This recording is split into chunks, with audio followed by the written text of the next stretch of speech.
Bonjour à tous, j'espère que vous allez bien. On se retrouve pour le brief du mercredi 13 juillet 2022. Donc aujourd'hui, on parlera du Bitcoin, bien évidemment. CPI aujourd'hui, chiffre très très important. On va en parler, bien évidemment. Ça pourrait être un élément directionnel. On parlera également, je parle pas d'Ethereum, puisque tout ce que je dirais pour Bitcoin, c'est valide pour Ether. Du coup, on parlera un petit peu de macro, du S&P 500, du dollar index, bien évidemment. Et on parlera de GMT si on a le temps.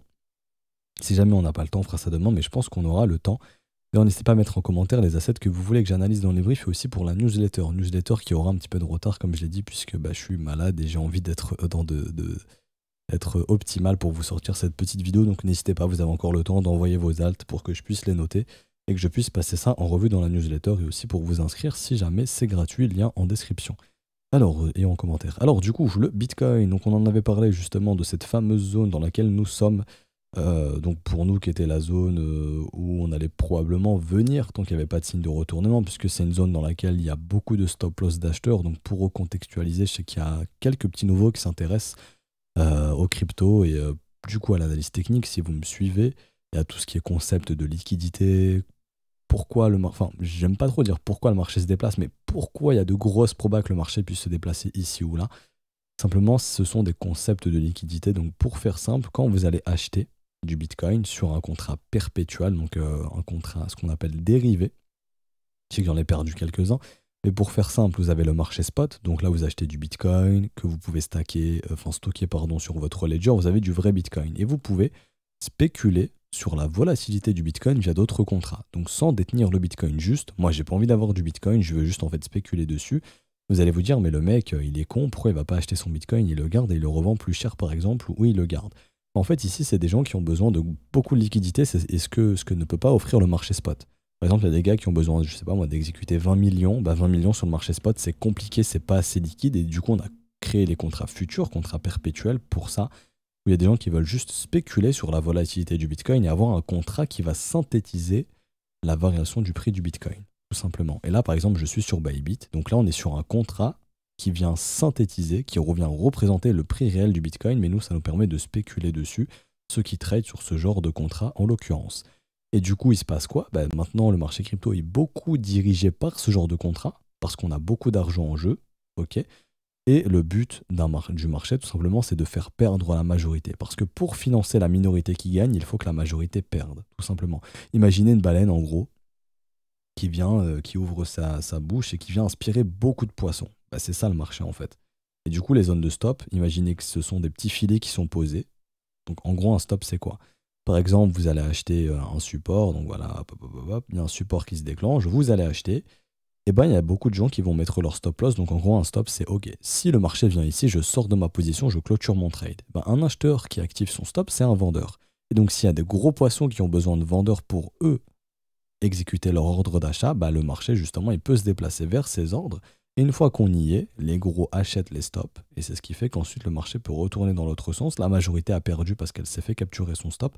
Tandis que la minorité, elle, est venue justement acheter là où la majorité a vendu. Et du coup, le marché peut se retourner. Ok, bon, je sais que c'est assez compliqué, mais avec le temps, si vous suivez des briefs, vous comprendrez un petit peu mieux. Et du coup, le concept ici, c'était quoi? C'était très simple, c'était de se dire que, ok, tant qu'on venait pas dans cette zone, techniquement, il n'y avait rien d'intéressant et il fallait attendre que le prix y vienne. Maintenant, on y est et on est venu chercher ce prix à l'approche du CPI. CPI qui est un événement de liquidité cet après-midi, 14h30. Les chiffres de l'inflation aux États-Unis. On attend une valeur autour des 8,8%. Si c'est en dessous, le marché va probablement bien le prendre et on aura potentiellement un directionnel haussier, mais après je reviendrai là-dessus. Et si on est au-dessus de 8,8, ça veut dire qu'on n'a toujours pas atteint un pic inflationniste, que l'inflation se poursuit, que du coup, comment dirais-je, la politique monétaire de la Fed, ou en tout cas la vision de la Fed pourrait être plus agressive, et ça, le marché va pas bien le prendre. Des taux directeurs qui continuent d'être relevés de façon plus agressive, ça c'est pas du tout bullish, donc haussier pour les assets à risque dont fait partie les crypto-monnaies et dont fait partie les indices américains, les actions, etc., etc. En gros, ça renforce la force de la monnaie. Vous allez me dire non, mais tonton, il y a beaucoup d'inflation. Oui, mais il faut savoir qu'actuellement, ce qui est fort, et c'est ce que nous démontrent les graphiques du marché justement, c'est le dollar. Le dollar à gauche, l'or faible, Bitcoin faible, indice américain faible, indice européen faible, le gaz par exemple faible, le silver cousin de l'or, entre guillemets, faible. Et là, bon, là, j'ai mis le VIX pour regarder un petit peu comment il se comporte. Mais voilà, tous les secteurs, ou plus ou moins tous les secteurs, sont bearish, sauf du coup le dollar qui est la valeur refuge actuelle mondiale. C'est pas l'or, c'est le dollar. Bon.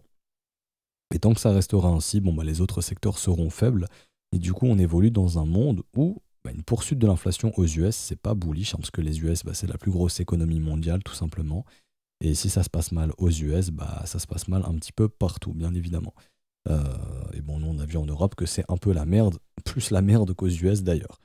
Bon, et on parlera du dollar index plus tard. Mais du coup, pour revenir là-dessus, bon, bah, si les chiffres du CPI ils sont bons, techniquement, ça pourrait améliorer un petit peu la macro et on pourrait avoir des petits retracements, un petit peu de vert pendant quelques temps, je sais pas, peut-être pour le mois de juillet, etc., etc. Sauf que, bah, du coup, vu que ces zones de stop ont déjà été bouffées et on n'est pas encore dans le CPI, bah, probablement, si les chiffres du CPI sont bons, donc si on est sous 8,8, il y a de grandes chances que le marché puisse faire un truc comme ça. Hop, malgré que les chiffres soient bons, qu'on continue de dumper. Pourquoi? Parce que là, on n'est pas dans une zone attractive pour des gros pour pouvoir justement jouer le trade bullish justement de l'événement du CPI. En tout cas, moi, je pense que ici c'est chaud de le faire. Pourquoi? Parce qu'il y a trop de stops qui attendent dessous. Et pour des gros joueurs, ce serait se positionner là où la majorité est déjà positionnée. Pourquoi je dis ça? Parce que depuis qu'on dump, le ratio long il remonte, donc il se passe quoi au niveau de l'order flow? On voit que tous ceux qui étaient venus acheter et vendre se rallient haussier, donc là du 3 juillet jusqu'au 5 juillet, donc pendant 5-6 jours, bah, techniquement, il y avait beaucoup d'acheteurs. On avait vu ici une grosse hausse d'open interest, donc beaucoup de gens pariaient de l'argent. Et là, on le voit, hein, depuis que le prix chute, qui en profite pour clôturer ses positions? C'est plutôt les vendeurs. Pourquoi? Parce que le ratio short, il diminue.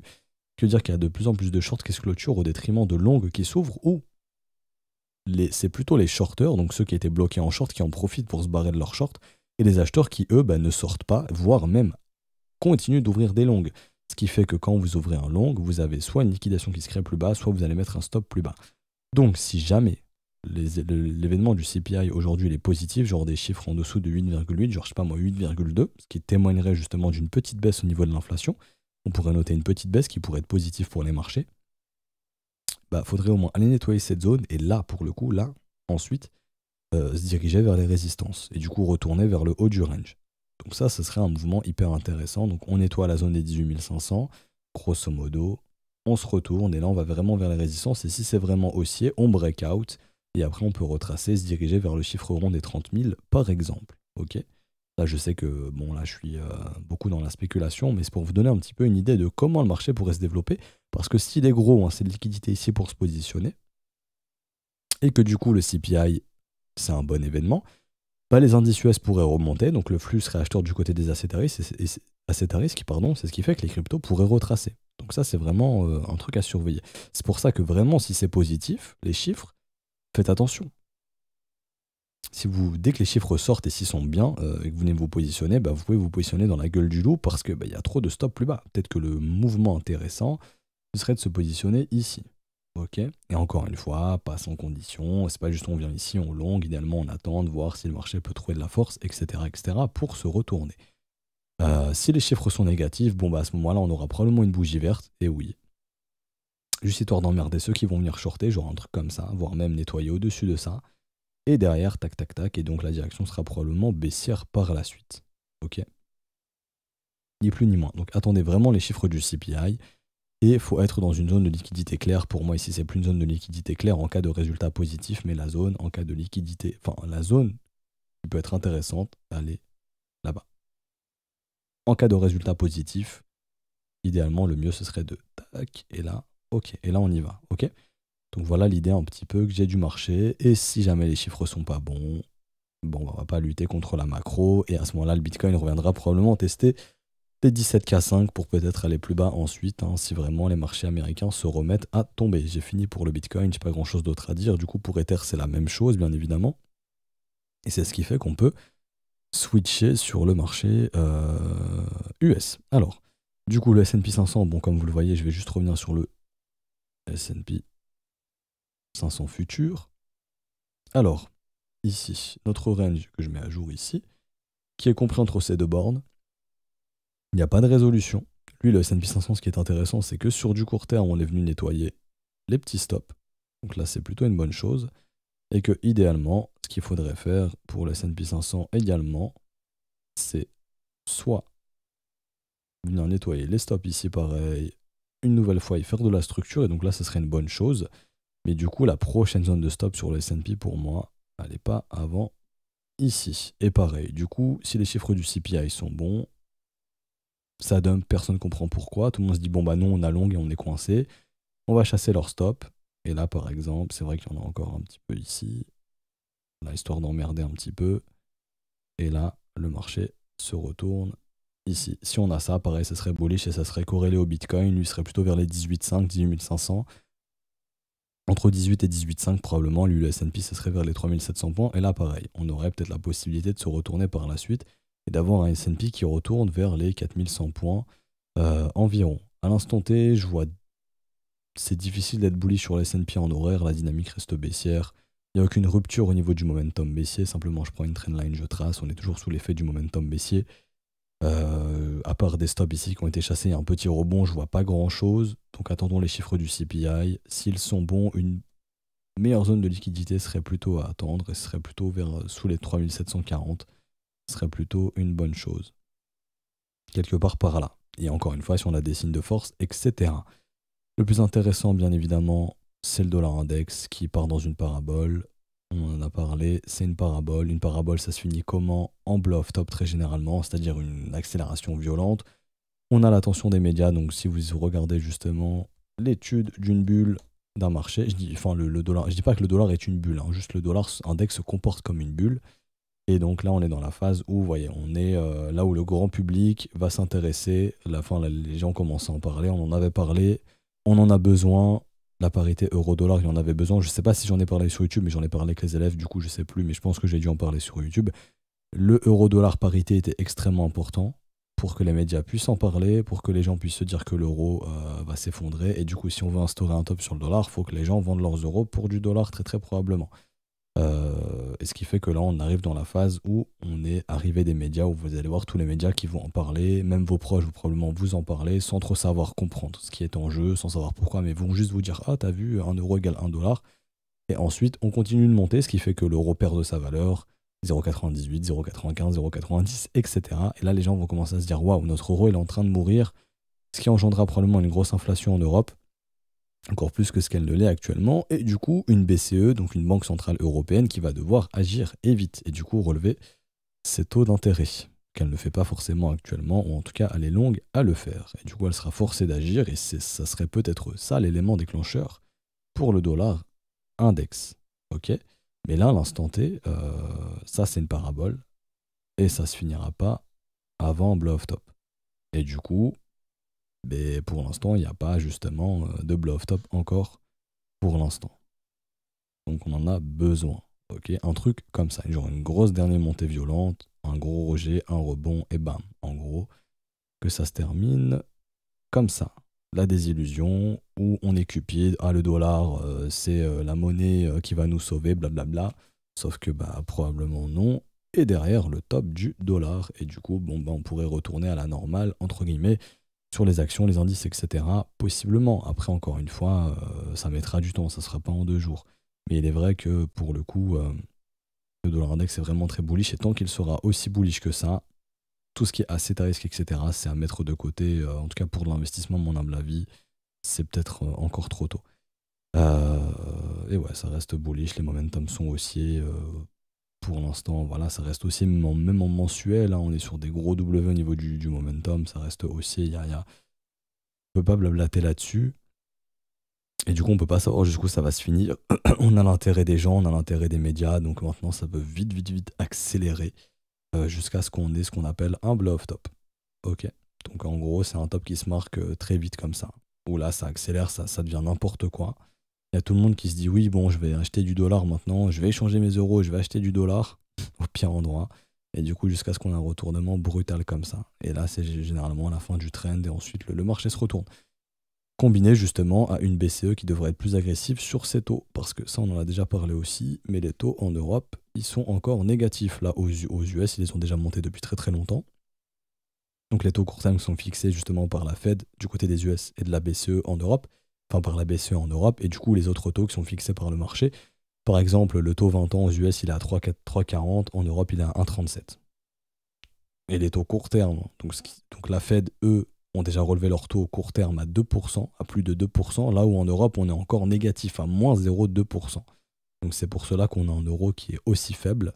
Et du coup, un dollar qui est fort, ça rend l'inflation plus importante pour les consommateurs en Europe, ce qui fait que la BCE va devoir agir, va devoir relever ses taux. Et si la BCE agit, parce que le fait de relever les taux aussi, c'est dangereux pour certains pays qui peuvent faire faillite, bien évidemment. Ça peut être vraiment une grosse crise économique dans certains pays en Europe. Et ça, je pense qu'il y a certains dirigeants de pays qui mettent la pression à la BCE en mode « Ok, s'il y a une crise dans mon pays, vous vous démerderez, moi je ferai rien pour ». Et ça sera littéralement la catastrophe. Donc je pense qu'il y a beaucoup de pression à ce niveau-là. Bon, après, moi je suis beaucoup aussi... je pense au pire, mais je pense que voilà, il y a littéralement des chefs d'État de certains pays européens qui sont littéralement contre une hausse des taux, et je pense que c'est ce qui fait que la BCE bouge pas, mais au bout d'un moment, elle n'aura pas le choix et elle devra agir. Et du coup, ça serait une remontée des taux violente, et si on a ça, là, pourquoi pas retrouver un euro qui reprend un petit peu de force contre le dollar, et ça pourrait être justement ce qui pourrait marquer le top du dollar. Mais tant qu'ils agissent pas, une parabole, ça s'accélère, et c'est ce qui fait que l'euro USD pourrait tomber à 0,90, 0,85, 0,80, parce que c'est une parabole ça monte très vite. Rappelez-vous, le Bitcoin qui était passé de 7000 à 20 000 en 3 semaines, c'est un mouvement parabolique. Donc un dollar index qui passe de 108 à 115 en l'espace de, je sais pas moi, une semaine, 2 semaines, c'est pas impossible. Mais ce serait une bonne chose, ça indiquerait qu'on est sur une fin de mouvement complètement débile. Par contre, si ça monte doucement mais sûrement, là c'est un peu moins joli, hein, parce que plus ça monte vite, plus ça retombe vite, hein, comme ici par exemple. Plus vous montez vite et débilement, plus vous retombez vite, comme toute parabole. Par contre, si on construit quelque chose de solide, plus c'est solide, plus c'est difficile après pour redescendre, bien évidemment. Et rapidement, petite target de continuation à B égale CD pour avoir des idées jusqu'où le marché peut aller. Donc là, on avait eu en gros, ça se verra mieux en mensuel, c'est vrai. Ça bug un petit peu, voilà. Donc W continuation, résolution du W, cassure de résistance. C'est difficile d'être bearish sur le dollar index quand tu as une action du prix comme celle-ci. Un truc qui fait du range, qui break out au nord, continuation. Et l'objectif, ce serait vers les 121 points. Donc de revenir tester les sommets d'ici, donc les sommets de 2000. Donc l'euro USD à cette époque, il était à 0,80 si je dis pas de conneries. On était à combien? On était, oui, 1 euro était à 0,84 USD. Donc revenir tester ces niveaux, c'est pas impossible. Et je vous le dis, ça, si on y vient, c'est catastrophique. Et l'inflation en Europe sera juste exceptionnelle. Et ça va pas faire plaisir pour le pouvoir d'achat des Européens, bien évidemment. Voilà. Dollar index futur. Et du coup, pour finir, parce que là j'ai fini pour la macro. Hop, j'étais pas sur le futur ici, j'étais sur le normal. Le DXY index, je pense. Non. Non, j'étais sur lequel? Le TVC, possiblement. Ouais. Ok. Je pense que j'étais sur celui-ci. Très probablement. Je me vois pas comment ça s'appelle? Le texte ici. Bon, s'en fout. Je pense qu'on l'était. Bon, peut-être c'était un autre, je sais plus. Mais bon, en tout cas, ça pourrait dire que la charte est bullish. On va pas polémiquer dessus. 100 ans. Hop, je vais juste nettoyer la charte pour le prochain brief. Et du coup, le GMT. Alors, tac, ici. Bon, GMT, on n'investit jamais dans une parabole. Voilà, l'exemple parfait. Quand un marché monte de façon parabolique, comme ici, la chute est brutale. Ok. Bon, ici, je vais placer mon FIB, mais c'est dû au listing. Du coup, idéalement, j'aurais aimé avoir plus d'historique. Je vais aller sur CoinChartTrader Pro. Enfin, ChartCoinTrader Pro, pardon. Et je vais regarder si on a plus d'historique là-dessus. Comme ça, ce sera plus facile pour moi. GMT, contre le dollar ici. Est-ce que j'ai plus d'histo? Non, j'ai pas plus d'historique, donc autant l'analyser sur TradingView, c'est mieux. Alors bon, on se retrouve aux zones de rechargement. Une zone de rechargement, ça ne veut pas dire qu'il faut acheter les yeux fermés, c'est juste un outil de localisation. C'est pour quand vous avez des envies de FOMO sur un asset, vous tracez votre zone de rechargement et ça vous empêche de FOMO et d'acheter n'importe où.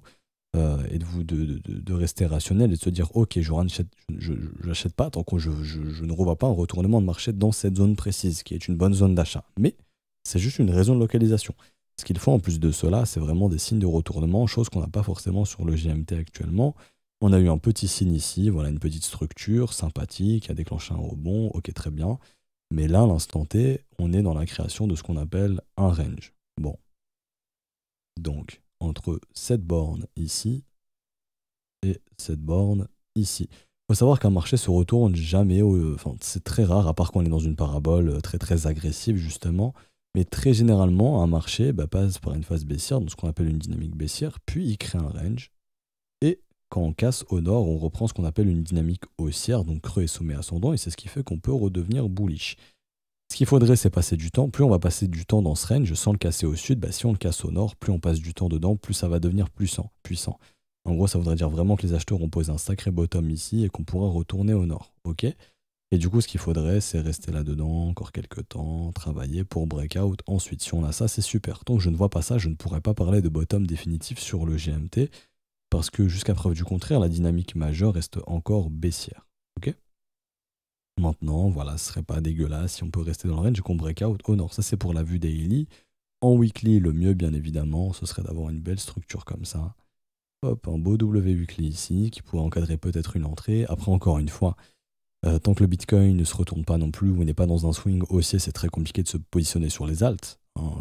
On en a déjà parlé, mais dans la pyramide à cet risque, les altcoins, c'est ce qu'il y a tout en bas, c'est ce qui est le plus fragile. Donc, dans le contexte macro actuel, l'investissement d'altcoin, c'est pas la meilleure chose à faire quand il y a même des GAFAM, donc les actions US qui ont des capitalisations énormes et qui elles-mêmes, ces actions sont bearish. C'est pas les altcoins qui vont être bullish, à part s'il y a des retracements, etc. Et du coup, c'est ce qu'on pourrait trader ici. Pour un investisseur, je pense que le GMT, honnêtement, 2022, c'est peut-être pas l'année de l'investissement dedans. Pourquoi?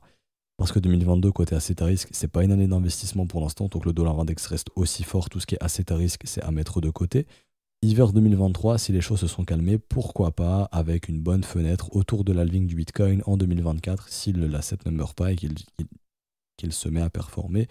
En gros, voilà, voir un truc comme ça, hiver, enfin, en gros, un rebond, on reteste du bottom en hiver 2023, ça se développe pour repartir 2024 et là avoir de vraies grosses structures, de bons signaux haussiers pour avoir de beaux rallyes en 2024, pourquoi pas? Ça pourrait être possible et ce serait idéalement ce qu'on attend de l'asset. Maintenant, quand je vois la chart en weekly ici, je me dis pas qu'on a un gros bottom.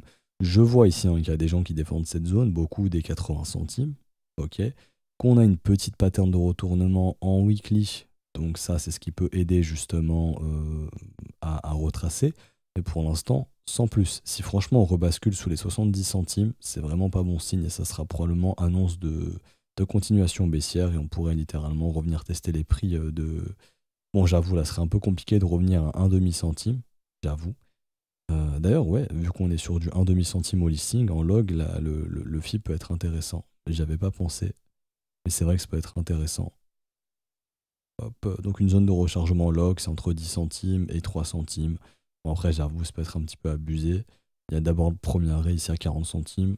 Ça me paraît plus réaliste. Mais voilà, si jamais, hein, si vraiment ce marché se retourne pas, vous le regardez en logarithmique. Si on casse le creux ici, bon bah c'est qu'on est bien dans une dynamique baissière et donc il ne faudra pas lutter jusqu'à ce qu'on ait des vrais signes de retournement. Quelque chose comme ça. Une fois qu'on a ça, il n'y a pas de problème. Ça peut se former ici, si jamais, très bien. On peut peut-être aller faire un nouveau sommet, sait-on jamais. Mais si jamais ça ne se forme pas ici, il faudra attendre que ça se forme tout simplement plus bas. Ok. Donc là, c'est bien, c'est à plat, c'est plus fort que certaines altcoins. Par exemple, bon, je repasse en linéaire. Je vous montre par exemple un Bitcoin Cash qui est hyper faible. Ça, c'est loin d'être bullish. Un Bitcoin Cash, il est loin d'être bullish. Il est très très bearish. Il se fait un très très bearish. Ça se trouve, il va retracer, etc. Mais pour l'investissement, ça c'est cuit. J'investirai jamais dans une charte qui ressemble à ça. Le GMT, il est un peu plus développé. Je suis d'accord avec vous. Enfin, je suis d'accord avec moi-même pour le coup. Mais si jamais vous cherchez l'investissement sur GMT, j'avoue que c'est mieux qu'un Bitcoin Cash techniquement. Maintenant, c'est pas encore parfait. Okay, c'est pas encore parfait, mais ça se développe peu à peu. Depuis juin, on marque quelque chose. Et si jamais on break out, en gros, les 1,11$ et qu'on s'installe, hein, c'est pas juste on réintègre, parce que si on fait ça, c'est pas du tout bullish. Mais si on break out et qu'on s'installe, on peut imaginer un retracement. Et je vais vous donner les objectifs. On s'arrêtera ici parce qu'après, il n'y aura pas grand-chose d'autre à dire de plus sur l'asset. Du coup, un retour vers les 1,90$ serait possible. Du coup, pour moi, ce serait une bonne fenêtre de prise de bénéfice si on joue le breakout des 1,10$.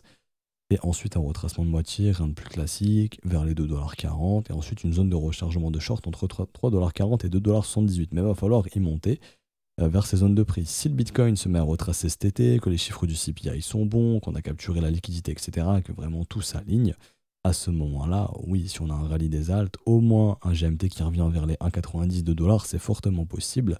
Et après, on verra, étape par étape. Ok. Lui, le volume profile, par exemple, nous indique qu'on a laissé un bon gros trou de 3,20 $ jusqu'à 2,80 $ et que on aimerait bien revenir tester cette zone, retravailler cette zone, donc dans la zone de rechargement de short, où on prend des bénéfices, bien évidemment, mais vous voyez qu'on en est loin encore. Ok. Du coup, on s'arrête ici pour aujourd'hui. J'espère que ça vous aura plu. Si c'est le cas, n'hésitez pas à laisser un petit pouce bleu, vous abonner si ce n'est pas déjà fait. À nous rejoindre sur Discord, c'est totalement gratuit. Je vous mets le lien en description en commentaire. Si vous souhaitez rejoindre l'école à ce stade du mois, c'est beaucoup plus intéressant de le faire via les modalités crypto. Donc les paiements BNB, Ethereum, USDT, tout est expliqué dans le salon Bienvenue, c'est très simple. Une fois que vous avez le TXID, vous pouvez l'envoyer à un des professeurs, à tous les professeurs tout simplement, le premier qui le voit le valide et on vous met votre rôle élève. Sinon, si jamais, faudra tout simplement... Enfin non, il n'y a pas de si jamais en fait, c'est tous les profs, le premier qui le voit le valide et vous avez votre rôle élève. Par contre, ce que je voulais dire, si vous avez une quelconque question, n'hésitez vraiment pas à la poser en commentaire de cette vidéo sur le Discord, on pourra vous répondre directement. Et je vous souhaite donc une bonne journée, on se retrouve donc demain, probablement pour une prochaine update de marché, ou vendredi, mais je pense que demain il y en aura une parce qu'avec le CPI, il y aura probablement de la volatilité. Du coup, on se retrouve très très probablement demain. Bonne journée à tous, ciao ciao.